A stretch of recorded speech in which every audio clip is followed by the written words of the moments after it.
Hello, everybody, and welcome to this episode of the Heretic Hammer podcast. I am your host, Marshall, and this is my co-host, Dylan. Hello, hello. And today we are talking. It's a part two, if you will, almost.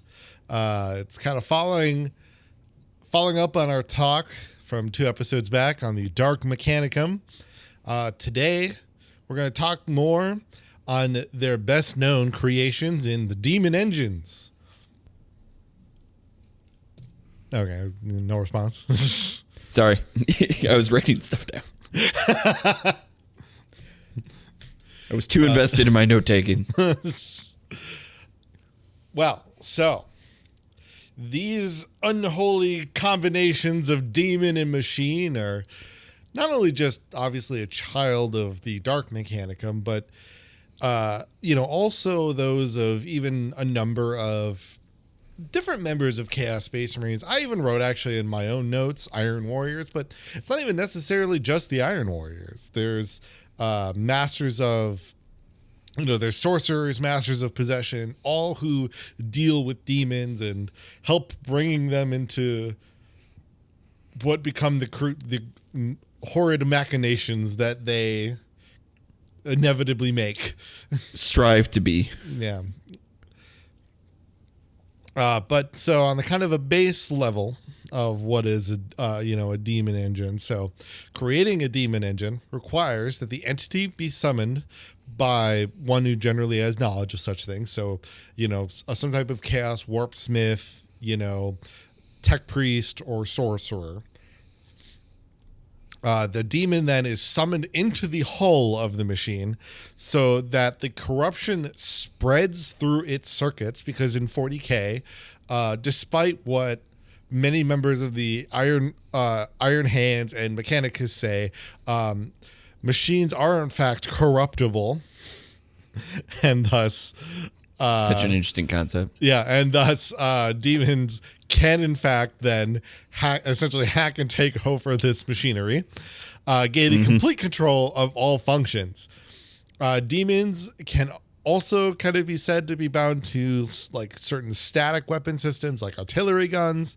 However, they can potentially break free of their shackles and kill indiscriminately until it is placated. However, if such a gun or engine is destroyed, the bound demon is unleashed, creating a psychic shockwaves in its rage before disappearing into the sky, returning the demon to the warp. And that happens every time, like any time a demon engine is destroyed. Honestly, that's partly what happens. Honestly, even when anytime a demon is killed. Okay. Because demons do, they're entities of the warp. They live and they're not part of real space in any capacity. So when they can kind of get this anchor to create like a physical form and enter into the material realm, they are only doing so temporarily. And that's kind of what makes the Emperor's blade and thus which is the blade currently was wielded by the Emperor and thus now Gilliman, so important is that is one of the few weapons that the Imperium has, and I think most factions have, that can straight up actually just kill demons. Like if you die to the Emperor's blade, you're dead. It's over. Period. That's it. Yeah. Because otherwise, normally for everything else, a demon will get banished back to the realm of chaos. That god can just spit him back out when they're ready, Yeah, just a free res. Why not? Yeah, I mean, it's partly what makes chaos so formidable in that they have kind of that infinite respawn pool to an extent. But again, kind of a whole function, because... there's a lot of wonkiness when it comes to how souls in the warp behave. So there is maybe some concept that, a soul that maybe a demon or something is attached to, or the powers that come from that, potentially could have maybe some form of like usage and time limit, but nothing that anybody has ever truly known. But what we have truly known is at least that the Emperor's blade will just kill it. Sever it from the warp as a whole and chaos, and just erase it from existence in both immaterial and materium. So I'll ask the dumb question, because I'm sure somebody out there will also ask this question. What's stopping them from making more than one of the Emperor's blade? I don't know. I don't know what all went into creating the Emperor's blade. Okay. That's kind of one of those long-term, Emperor mysteries. And I imagine, honestly, a lot of that probably has to do with a number of the kind of secret plans that the Emperor, created and thought up while sitting around for almost 35,000 years. So it's kind of, so yeah, I don't have an answer in terms of why we can't. In terms of why we can't now, it's definitely because nobody has the blueprints. Whether or not there are blueprints is the thing we don't know. Sure. Okay. Like the now answer is definitely there just aren't the blueprints, and very clearly it would appear that the Emperor kind of decided, I'm not sharing this out there. I'm making this one. This will be mine. Yep. No give, only fetch on that one for sure. I imagine it's probably because there's a lot of shit that goes into that he probably doesn't want to do again. Yeah. I kind of wouldn't be surprised if that case, it may actually have a somewhat solid reason. Like, I wouldn't be surprised if it involved like a massive undertaking, or honestly, if it even ended up kind of part of that, the kind of wheels and deals that he was making with, the chaos gods kind of leading into the Primarchs being birthed and thus, thrown away by and given quote unquote safety by Erda. Mm-hmm. But so that's kind of that's a whole different topic. But Daemon Engines. So we've semi-spoke on this place, but one of the place in the semi-spoke of this place in the Chaos Demons episode. But the Daemon Engines generally come from the Forge of Souls. At least it is definitely the most populous place to create your Daemon Engines. Mm-hmm. And is, as we mentioned in that previous episode, the current home of Vashdor, the Ark of Fame. And this unaligned realm is kind of the center of most of what we're going to talk about. Like I said, it's unaligned to all four chaos gods, and it is located in the formless wastes of the realm of chaos. And specifically for us today, because we talked all about at least, what Vashdor is, wants, does in that Chaos Demons episode. In that Forge of Souls is going to be the first Demon Engine we're going to talk about. It's going to kind of hit our first in the category of kind of generic or unaligned Demon Engines. They can be aligned, but they are engines used by any of the four Chaos Gods. And that is that of the Soul Grinder. And so these are demons that, kind of for the chance to be fused with a mechanical construct to become a soul grinder. Higher ranked demons will duel with each other in almost a never-ending battle in the ash plains outside the Forge. The masters of the Forge providently take newborn soul grinders, so those who are victorious, and that instead duels. And generally then those soul grinders will take 3 oaths of the Iron Pact before releasing them. And that is that all the souls harvested by the great blades of the soul grinder will be used for fueling the forge. all the wrecked remains of all war machines destroyed by the adamantium claws of the soul grinder will be offered to the forge. And should any of the Chaos Gods attack the Forge of Souls and try to rule it, the Soul Grinder must discard all of their previous loyalties and fight in its defense. So like So basically, yeah, sorry. You are. It is for the Forge by the Forge. Like you the oaths. All 3 oaths could be condensed down to you are doing this for the Forge. Yes, one way or the other, you may be, as kind of pictured here, a Kolorn Soul Grinder, a Nurgle Soul Grinder, a Slanesh Soul Grinder. But no matter what, you still base down to being the protector of the forged, protector and supplier. So, maybe you will, maybe you'll cut down and take the enemies and defeat them for the Chaos God that you stem from. But much of what they are and what you will reap will go into the forge. Now, obviously, there's still some benefit to that because all 4 Chaos Gods benefit from the Forge of Souls in the Daemon Engines. But that is still kind of the baseline of it. And, just as a solid reminder, I still really hate their mini.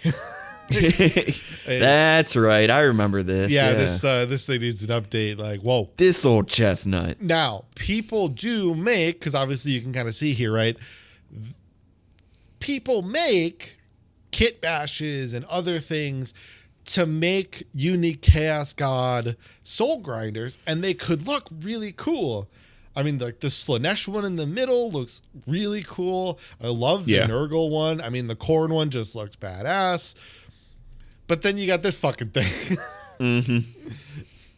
So definitely, like, I think it could use some shifting or is a great candidate for 3D printing. Yeah, that face is a page 1 rewrite for sure. Oh, yeah. Another kind of... another mini that has a little bit of controversy around it for similar reasons is that of the Defiler. So the Defiler is a Daemon engine that is one of the more common and honestly kind of older in this concept of like Daemon engine, especially utilized by often those of the Chaos Space Marines. And the Defiler was originally created by the Dark Mechanicum on the Forge world of Xana 2. Okay. At the command of Abaddon Despoiler in preparation for the first Black Crusade. So at their inception, right, they are meant to be used in conjunction with Chaos Space Marines. It's obviously best known for its kind of spidery legs, but especially also its main battle cannon and its face and the kind of crab pincers near the front. This is a especially classic, kind of baseline kind of tank. I think for like early Dawn of Wars, it was actually like the Dreadnought equivalent for Chaos Space Marines. But yeah, like those of Dawn of War, like Veteran C, will have used a Defiler plenty. And there isn't any art of it, but one of the fun things about a Defiler is that there are Defilers that are called Slaughter Fiends. And these are Defilers that have essentially been saddled and broken and then ridden by World Eaters Berserkers. Jesus. Which was first done by Skull Champion Akragar. I have an important question. Yes. Because if we're getting to the point where the Defilers are turning into Slaughter Fiends, I feel like I got to ask this now. I'm looking at this art of the Defilers. This is assumedly pre-Slaughter Fiend Digivolution. Correct. The head on the top there. Yeah. Is that there no matter what? Or is that somebody like riding the machine?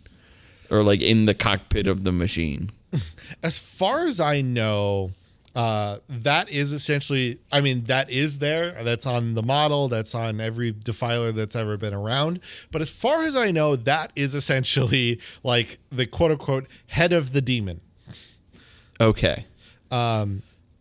There are, I mean, we'll talk about it soon enough, but like there are demon engines that like have a quote unquote pilot in them that maybe was like a Chaos Space Marine. But as far as I was reading and looking up to kind of double check and learn, that is not like a Chaos Space Marine head. That is seemingly just kind of like head for the demon. I don't know why the demon needs it, but it's there. Gotcha.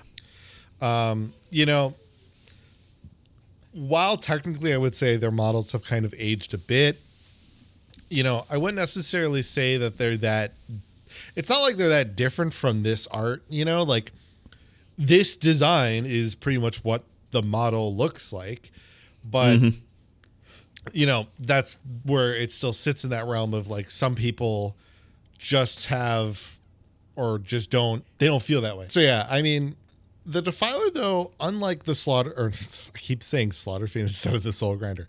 Instead of the Soul Grinder, the Defiler, I think, seems to, from what I've seen, it kind of hits more of like a middle ground. Like, it's very much like you either love it or hate it kind of design. There's a lot of people love it for its crab-like design, you know, the kind of silly battle cannon. Others are not big into it. And they really don't like it and think it's very outdated. I feel like I've gone back and forth. I used to think it was really cool, like when I played it in Dawn of War and stuff. And then, like, when I started getting into the models and everything and all that, I kind of was like, yeah, this kind of looks dumb. This looks like it's old. This is like a little too big. And now I don't really know where I'm at anymore. I don't know how I feel. But, you know, it's kind of a take it as you will. For me, at least. Yeah. Yeah. For me, at least, I don't hate it. I think it's kind of fun.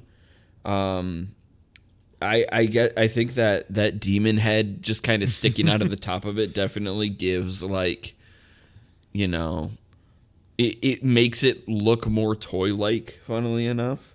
Like, I feel like I would press down on that, and then the plastic missiles that are included with the playset would shoot out of the turrets or something. You know, it really gives that vibe. I'm trying to look. You're probably not wrong. I think you wouldn't be wrong. I feel like it's exactly what that type of toy would do. Yeah, it reminds me, this overall, my first thought was like Bastion from Overwatch.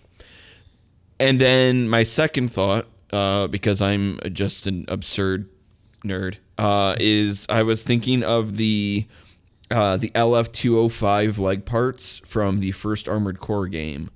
And it's basically the ones that are like, they're like crab legs, like kind of similar to what this has here.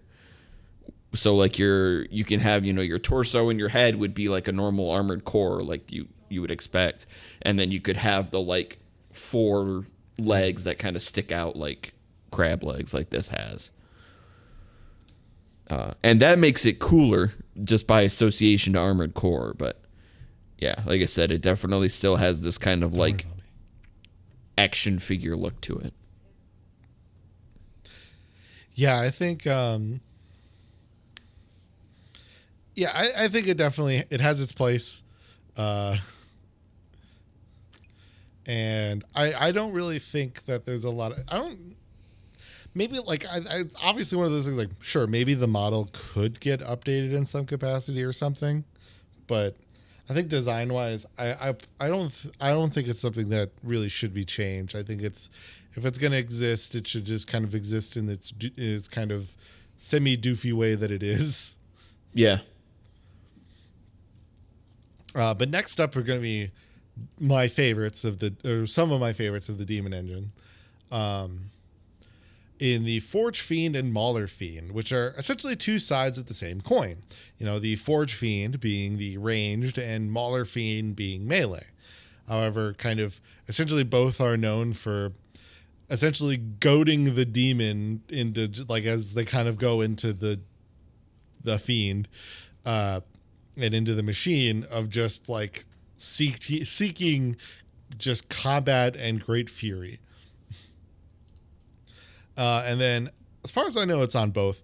Upon both backs are an assembly of kind of small soul furnaces, which contain the tortured screams and faces of its victims.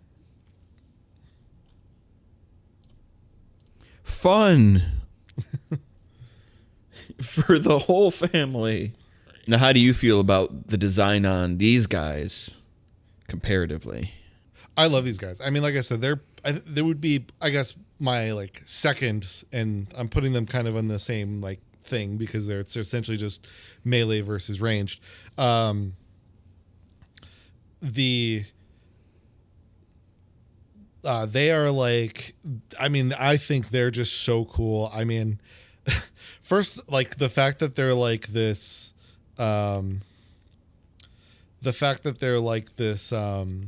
almost kind of dog-like demon engine, I think has always just been like cool and funny to me.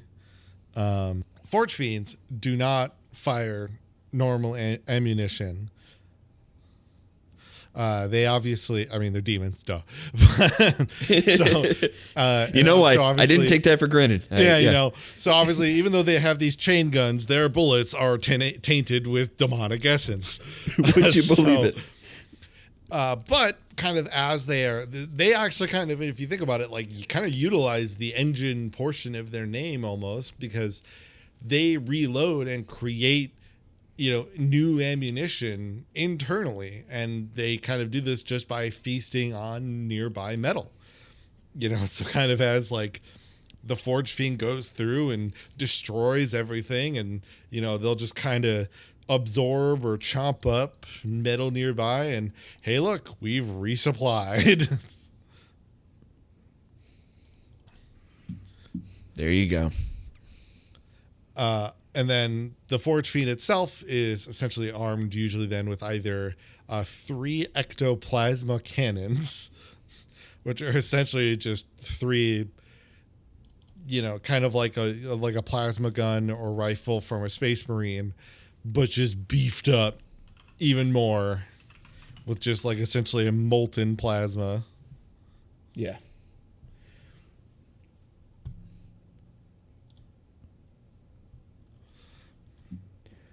I don't know how many more Daemon Engines there are, but I feel like this is going to be tough to beat just in terms of like its design. Hello. Yeah, so this is it with the 3 ectoplasma cannons. Sick. That rules. Yeah, I mean, this is definitely my favorite. I mean, despite that, I love the kind of dog-like face that they can get. Again, this is though my favorite form of it with the cannons, because just like blasting hellfire at you effectively, but like literally just molten hellfire. Otherwise, Mauler Fiends are extremely agile and nimble creatures, obviously for their size. They can, climb steep walls, and then what they will kind of be utilized and do is they will lock onto the scent of a victim, and then they will be allowed to hunt the enemy over a great distance. However, rather than, just being a hunter, Mauler Fiends will serve their masters also as demonic battering rams that will just crash into enemy lines. And then obviously once the Mauler Fiend is latched onto an enemy war machine or fortification, it will find even the smallest weak spot to exploit in its armor, and then just utilizing these tendrils and its teeth to just crush and cut it to bits, tearing it open, and finding all the vulnerable individuals or components within. So essentially, like if you're riding, you're riding in your Lehman Russell Rogaldorn tank, you're kind of going along. You're like, man, I'm sure glad I'm inside this, gigantic case of, steel, adamantite armor, and gigantic cannon. All of a sudden, metal tendrils break open your tank like a walnut. Yeah. And it just chomps on you. Just do the full nutcracker suite on it. They're like the demonic Apollos cracking open a walnut. Uh-huh. Mauler Fiend opens up the tank. Want a pistache? That's a reference if you really get to it. Anyway, but yeah, so they funny enough, now the Mauler Fiends are now also the only one of the two to be usable by the Emperor's children because reasons. I guess. Just cuz. I'm a little miffed about that. Just saying. Just cuz, Otherwise, we can get to our next demon engine, and that is the Heldrake. Talked a little bit about them in the Mechanicum episode. These are my favorite demon engine because they're dragons, essentially. And what's not cool about dragons? Right. And thus, these are a fusion of man, machine, and demon. So these fellow creatures of chaos have enormous wingspans that make them even larger than Storm Raven gunships, which are pretty sizable and will carry many Space Marines in them. And this was once a fighter craft flown by Space Marines, of the Heresy and Great Crusade. However, since have been mutated by the powers of the warp, where now their original pilots are still inside, fused to their machines for eternity. And it is their anguish and hate that adds to the feeling of wrongness that a Heldrake gives. After centuries of gradually fusing to their machine and becoming overcome by the demon that inhabits it, the pilot is only a fetal ball that burns deep within the core of the aircraft.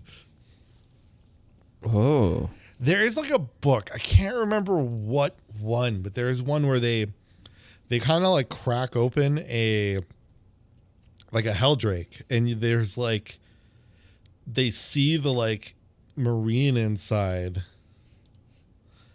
and it's like, yeah, it was like he wasn't like fully in like, I guess, like ball form yet. It was like kind of just like, but he was just kind of like I said, just like attached in it. So it's just like you barely could recognize that it was a man at some point. Like kind of funky. Wow. Creepy.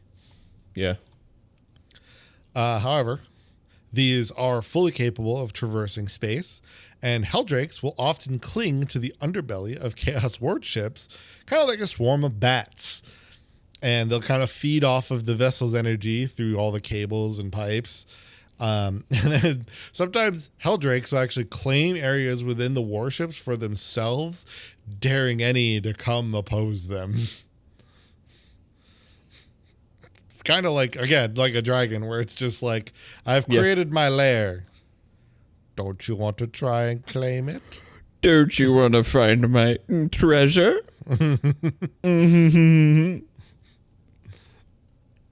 Yeah, very like it's they are truly dragon-like, and there are two-headed Heldrakes, but I unfortunately didn't have any actual like artwork of them. But there are ones that are two-headed because hell yeah. But yeah, they do similarly. They will often fight in swarms together. Like I said, kind of like these like realms of bats. However, they are unfortunately, for them at least, also known for being the subject and receiver of "Hey shit ass." One of my favorite memes that came from that game. Like all the like The Codex Astartes does not approve this action memes. All the Leandros memes. I feel like they all paled in comparison to hey shit ass. It's pretty strong. That's for sure. I mean, that Dreadnought was like such a highlight of that game. Where is Magnus? Time for a boss. Where the fuck is Magnus? Otherwise, next up is the Venom Crawlers, the source of my nightmares, otherwise known as. Ooh. Yeah. These are towering spider-like demon engines, host to parasitic entities that infest the tides of the warp.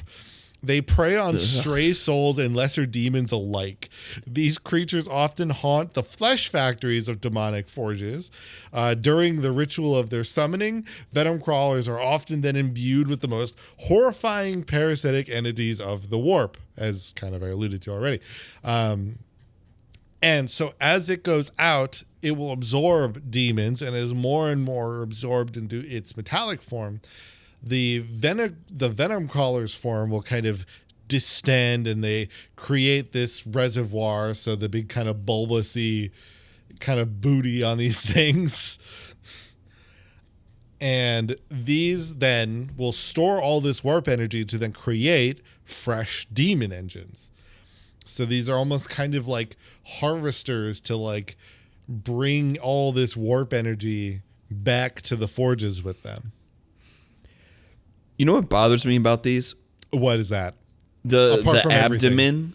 Oh, yeah, apart from everything. The abdomen, yeah, the way it's shaped, and it looks just like a giant like helmet, like a gladiatorial helmet instead of like an abdomen. Really upsets me for some reason. Yeah, I mean, that kind of really is what it just is, though. It's kind of just like a helmet for it. It like, I mean, all the energy and everything is getting stored into the kind of the fleshy, warpy bits inside of it. It's otherwise just kind of a protective shell. So, yeah, I mean, I definitely get that. I mean, in all fairness, if my ass looked like that, I'd want to protect it too. But, you know, it's still just looks a little awkward. Yeah. Venom crawlers are often used to hunt down rogue entities that have escaped the clutches of their summoners. So essentially like demons or demon engines maybe that have attained some form of free will. These will kind of hunt them down. And that are also often also used by demonkin, which are chaos marines that have kind of fully embraced the ruinous powers and have kind of allowed, you know, some partial possession even maybe to themselves. And they love to kind of bring these out with them. Essentially, again, harvest more and more of that warp energy. And they can, because again, demonkin similarly do love to use demon engines. Kind of just continues the cycle and gets them more and more essentially weaponry, and in this case, living weaponry to use to their own desires.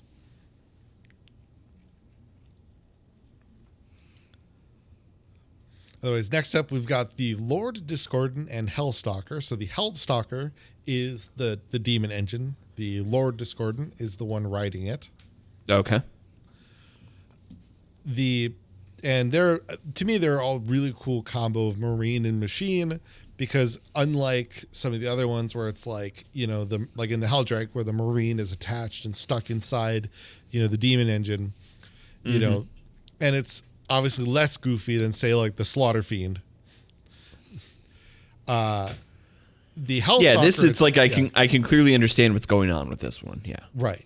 And I mean, like, this is like, you know, the Hellstalker itself is a demon engine that's built to be ridden. Unlike, you know, the concept of the Slaughter Fiend, which is just like some corn berserker looking at a defiler and being like, I can ride you.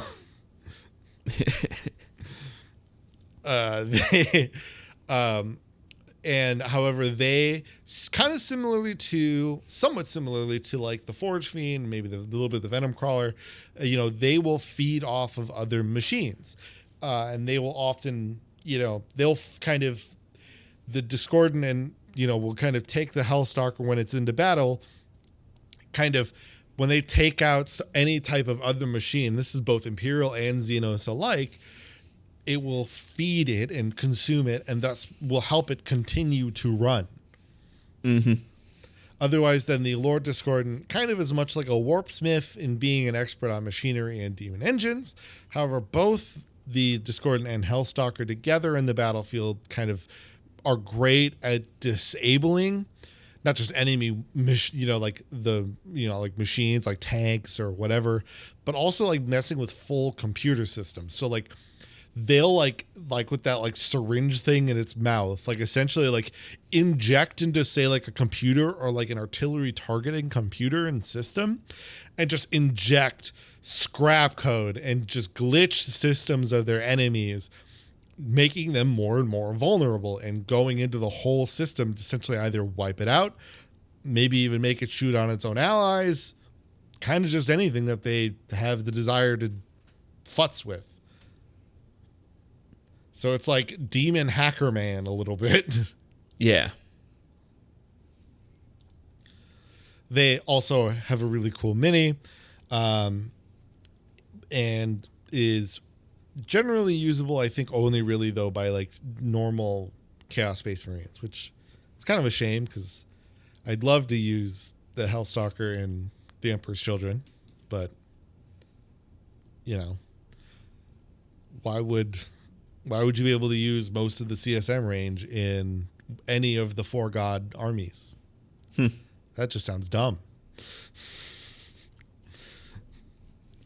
Sarcasm aside, so the engines specifically for Khorne Khorne had a lot of demon engines in the game. Okay.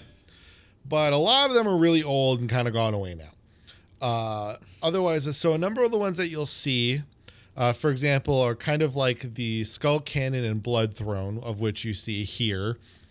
And they're generally ridden and fired by bloodletters and are essentially chariots.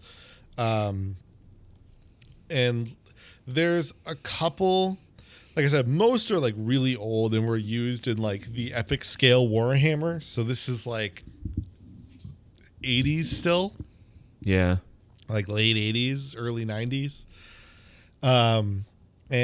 But like somewhat more recently, but has been taken out of the game, is the Khitan or Khitan.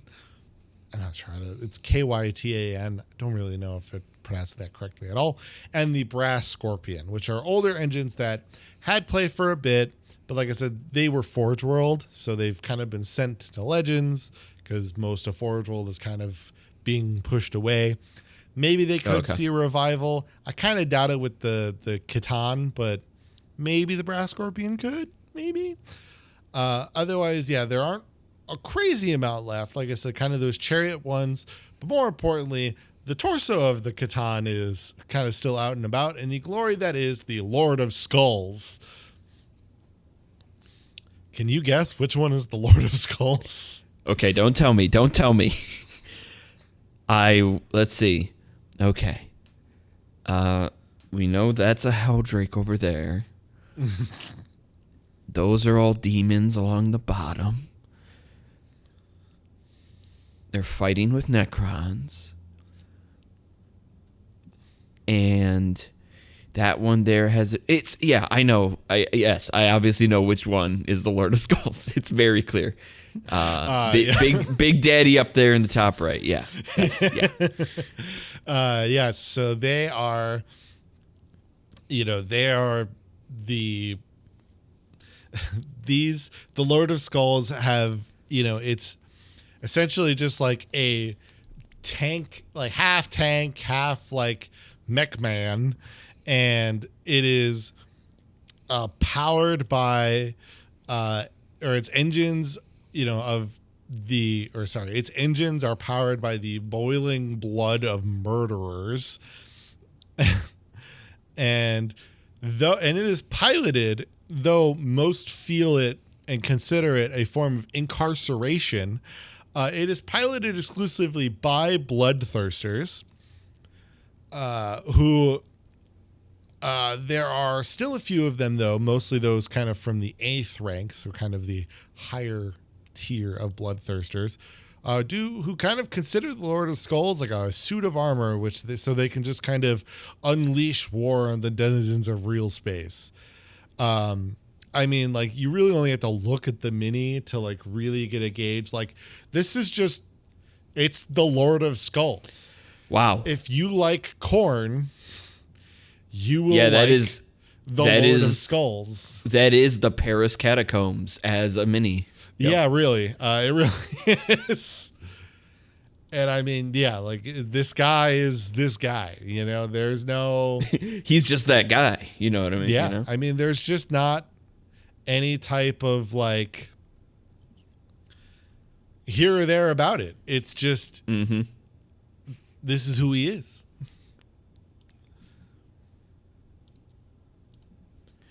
I mean, he's cool. Yes.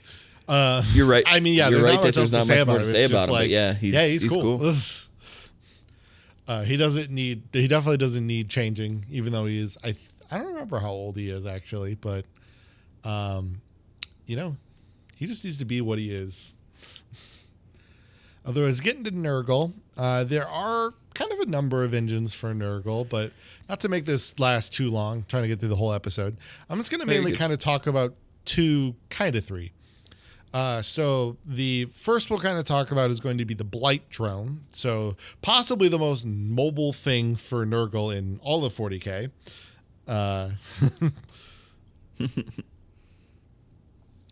They are just these drones, but they're kind of these bizarre conglomeration of insect larvae, machine, and Daemon Engine.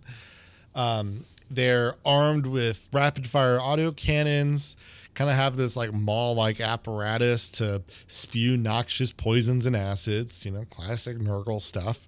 And this will thus eat through both metal and flesh alike within seconds. They also then love to operate in swarms, so kind of these generally are decently tall, maybe about the size or a little bit bigger than that of like a Space Marine. But they have slightly bigger versions than that of the fetid bloat drones. And these ones are a bit larger and obviously more aggressive demons. And however, they have similar aspects, just kind of bigger guns, bigger maws, bigger, maybe even melee. In fact, some are so like self-serving and just like effectively like Angie that they can't even be trusted with ranged weaponry. So they get these like rakes that like almost look like just like little lawnmowers. Yeah. But yeah, they just like move along the battlefield along with the rest of especially the Death Guard. Especially something that is very Death Guard is that of the Plague Burst Crawler. And I think you'll like this aspect of them. The Plague Burst Crawlers were created by Mortarion as an act of spite. Okay, I'm already digging it. Love me some spite. Yeah, so the Death Lord sought to create a mobile artillery piece that would outclass any comparative Imperial weapon. And, you know, thus demonstrate the Death Guard's superiority over their former kin. So these kind of lumbering siege tanks have these large ram blades and thick armor plating, have utilized the demonic energies to give them just more and more resilience. And then they have these top-mounted cannons to just launch artillery over the battlefield. Obviously, these are slow as shit, but everything Death Guard is slow. So, you know, it is what it is. But it will blast things from a range. And then obviously it has these front guns to deal with whenever anything comes close. Because, I mean, kind of common for anything that is artillery one way or the other. But, like, obviously there's a shortened range, right? There's a point where you're too close for the artillery gun to do anything. Right, yeah. But that's where the snowplow from the hit film Snow Day comes into you know. I mean, they'll definitely run you over with it. Yeah. But otherwise, so will the 3 guns on the front, the 2 on the sides, and like the little mini chain gun in the front there. Mm-hmm. So it has plenty of guns to make do, for sure. It's not slouching. For sure. And then, kind of unfortunately, there's not a lot of Tzeentch Daemon Engines. Kind of saving the least 2 for last. So a lot of the Thousand Sons, for example, do have, I believe, the Defiler, Forge Fiend, and Mauler Fiend, especially like the Forge Fiends and Mauler Fiends. There was like a strat, I think it was a 9th edition, where actually like you could like essentially end up teleporting the Mauler Fiend around. Oh, okay. On the board. So it was like this kind of scary thing of just like, oh, that Mauler Fiend's gonna get in my face like right away. However, there's a couple of really old ones that aren't, or at least one of which that is obviously not. There's a couple of things. One that isn't in tabletop, and one that's technically a Daemon Engine, but not like the ones we've talked about. Like not ones that you'll find on the tabletop ever. Okay. So the first one being the Fire Lord. This is from that epic game, so you see the age in the picture. This. Yeah, like just based on love the it image, immediately. The fact that it's clearly like a magazine scan, right? Yeah, like, you know. can tell. It had there were Kenner Star Wars figures on the same page, you know. Oh, yeah. You know, so that's so good. This was, and I say it was because you definitely ain't playing this anymore. It's never been, it hasn't been talked, I think, since then. I can dream. Was a super heavy assault aircraft, had a jewel-encrusted hull studded with swiveling las cannons, Sick. and pinions of its magic wings bear a pair of deadly flame cannons. Oh, I got opinions about this too, believe me. Yeah, I mean, obviously this was pretty much only made for that epic game and hasn't ever been made since, and really hasn't been in the lore since either. So obviously kind of a good and bad aspect to that. Also, aircraft in the tabletop isn't very great anyway, so however, the ones that you actually has had some recent showcasing is that of a silver tower. So kind of showcased in the center image here. A silver tower is a collection of stunningly beautiful, intricately carved towers resting upon a circular disc. And it floats above any battlefield, supported pretty much by nothing but sorcery. Just is kind of out there and floating. The silver towers that the Thousand Sons use specifically are actually remnants of the long dead Prospero. So supposedly these were the spires and towers of its pyramid citadel. So kind of like it's their big kind of libraries and sorcerous places of study. However, they are now essentially act as multi-dimensional battle fortresses. And like as kind of is noted by Daemon Engines, are run by demonic powers and demons inside.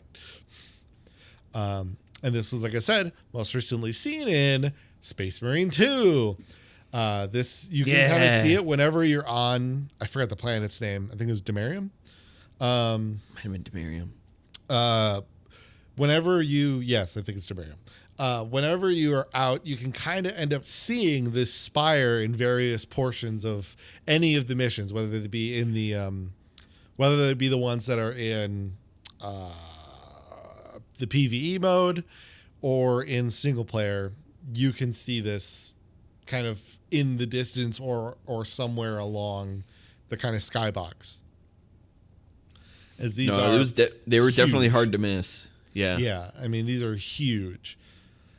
I think actually when you get into the cutscene before you go into like, the Sorcerer's Demi-Plane, I think you pretty much are really close to the base of theirs. Like the base of this. I think so, if I'm remembering that cutscene correctly. where everyone kind of gets like time frozen. But yeah, I mean, these are technically Daemon Engines, but obviously they're not one. These aren't going to be used at the tabletop because it would be the size of the table to be scaled correctly. Yeah. So, otherwise, unfortunately, Celeste really has no Daemon Engines anymore, other than, again, like utilizing the Mauler Fiends that I mentioned earlier in The Emperor's Children, and you can technically use, I think, you can use the Soul Grinder in your Chaos Demons army. I don't know or recall, because obviously, like, I don't have the codex or lists in front of me, so I don't have a whole lot of reference with it. But yeah, they just kind of don't really have anything. Going back to that classic epic scale, though, they do have the Subjugator. Yeah, look at that. Which was their giant Titan-sized walker. Look at the gams on her. Oh, yeah. They were even for their giant Titan size, incredibly swift, able to move quickly, and still use its weapons while moving. And it was armed with both sonic weapons, much like the Emperor's Children and their Noise Marines, which we'll talk about soon, and psychically powered tormentor cannons that would unleash the energy within the walker to kill victims with unbearable agony, leaving their bodies charred by twisted energies. I adore, first of all, the lobster claws, A+. But also the overall look of this. It has this very like quasi-organic look to it. So many, like, there's not really a lot of sharp corners on this. Like, so many parts of its frame are like rounded out, and it gives it this really unique, almost like a kind of like a Terry Gilliam Wizards type situation to it. This is genuinely super cool looking to me. It's got that very psychedelic, like late 70s look. That's I'm all about it. It also reminds me of the Typhlosion variant from Pokemon Legends Arceus. Well, and if you remember those supposed leaks that came out. See, I wasn't going to bring that part up. Well, that's very Slaneshi. I was just going to leave it at that. I was just going to leave it right at that. Those leaks are very Slaneshi now, aren't they? They're a little bit. Also, I mean, those leaks were also proven to be a massive mistranslation. So, oh yeah, huge overstatement.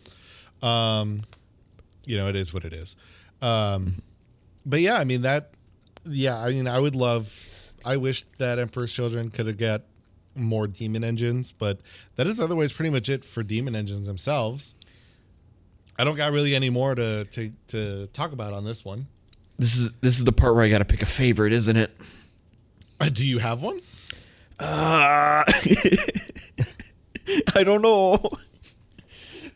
Oh man, they're really cool. I think for a while there, I was thinking the Heldrake. It's really hard to beat the dragon meta on that. It's really, really top tier. Metal demon dragons. That's real tough to beat, you know? Yeah. It's just real tough to beat. I'm sure this is something where my mind will change every like month or two.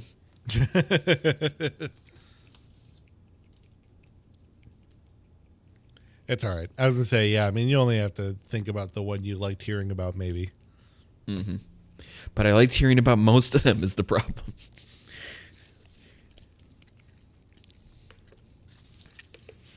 They're all cool. It's such a cool concept. Maybe what are your two favorites? We'll start there. Two favorites. Top two. All right. We'll do this. Okay. Like I said, you can, like I did, you can bunch if you wish to, you can bunch the Mauler Fiend and the Forge Fiend as one. I'm going to say Heldrake for now. Okay. I'm keeping Heldrake. The one you just showed me there, is the Typhlosion one. That's pretty high up for me because that's like such an immediately cool design from top to bottom. The Hellstalkers were really cool too. is the thing. I think that's my bronze, is the Hellstalkers. I'm pretty sure that's the ones that they actually have somebody riding on top of them. Oh. I don't know. I don't know if I'm getting the names mixed Lord up. Discordant. No, you're right. Yes. Yeah, Lord Discordant sits on the Hellstalkers. Yes. I guess it's kind of a combo pack with that one. Yes, it is. It is exclusively a combo pack. Yeah, 2-for-1 deal.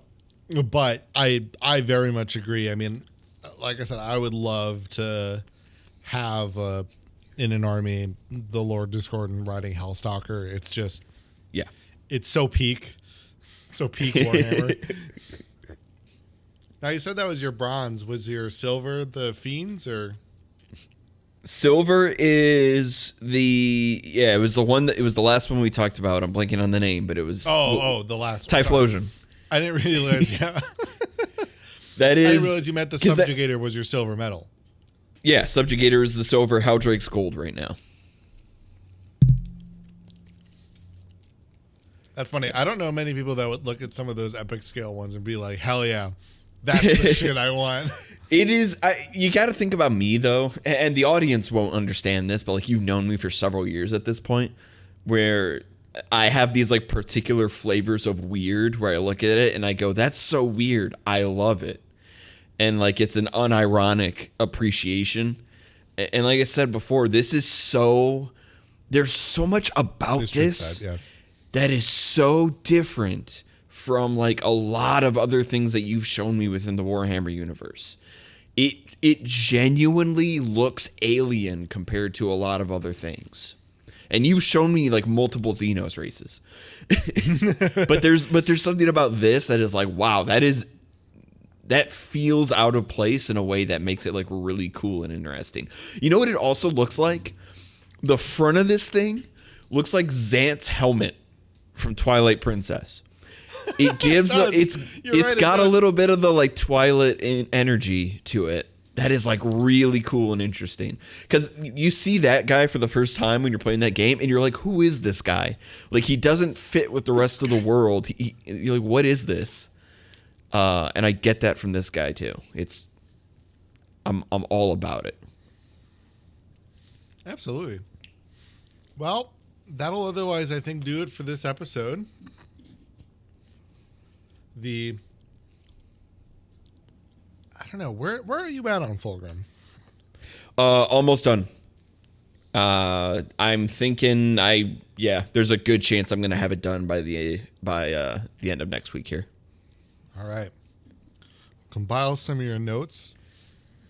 I don't think we'll do it this next recording. I don't think it'll be this next episode, but the one after that. Okay. Yeah, I'll for sure be ready. Yeah, it's the one that'll end up getting released. It's about just before Adepticon, pretty much. Mm-hmm. Actually, it'll be like 2 weeks before Adepticon, but that's fine. So I think that'll be the episode then that'll release on the 14th. No, it'll be the 21st. So it would be just before Adepticon. And that's good, because that makes it then perfect before whatever they announce at Adepticon, and potentially when these Emperor's Children boxes will actually then release, because they've been pre-ordered.